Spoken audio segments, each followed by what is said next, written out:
We're either fueling fires or forward progress in our organization. A lot of people believe they're fueling forward progress, and then when we actually look at the numbers, they're fueling fires. So if we can help you stop doing that in this presentation, that would be huge. Let's talk about it. In terms of forward progress, we ask folks, what's your vision of DEI in your organization? And some people might say, oh, we're going to have Zoom calls that go amazingly well and people are excited to be on Zoom, or people come back to the office and they're just loving being back in the office. And some people say, Kimmy, we just want meetings about DEI to go well. That's all we want. Say, okay. We say that our vision of DEI in the organization is that every employee can work safely and thrive. So the first question I'll ask you to be taking away is, what's your vision of DEI in your organization?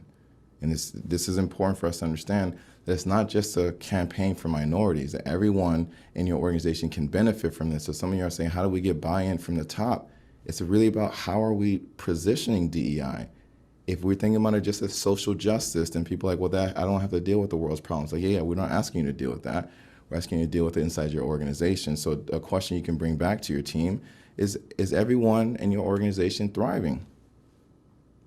If you try to find that, go ahead and do a Google search, you get nothing. We have not seen that, especially in a time where people are just now catching on that there's been so many inequities that are preventing diverse people in their organization from thriving. So you cannot actually answer that question. So part of the one thing I want to offer you right now is a reframe of how we even look at DEI. Right now, many people are just now talking about racial equity and believing that that is the DEI. Okay, we're talking about race. But race is only one piece of the pie. So we got race, ethnicity, culture, mental and physical ability, age. Then we have sex, and then sexual orientation, gender, and gender identity. These are all ways that people are identifying, as well as ways that impact ourselves as leaders and how we show up in our organization. Then we start adding life factors, career factors, and then start adding life experiences, including trauma that we've, especially this last year, the conversations around trauma have been immense. This is really a snapshot of what intersectionality could look like. So some of y'all said you have several hundred employees. Doesn't matter if you have one employee or several, this is a snapshot of who people are and the dynamics that we can bring into the workplace. Now, the more people you have, the more likely it is that you're having all of these show up in the workplace. But is our culture really supportive of that? A lot of times it's not. We have to hide who we are. You're going to see how that's creating problems for us. With that being said, in order to have a culture where people can show up as their full selves, that is a culture of equity, or increasing cultural equity in your organization, which is a systematic effort to advance people of all diversities in your organization.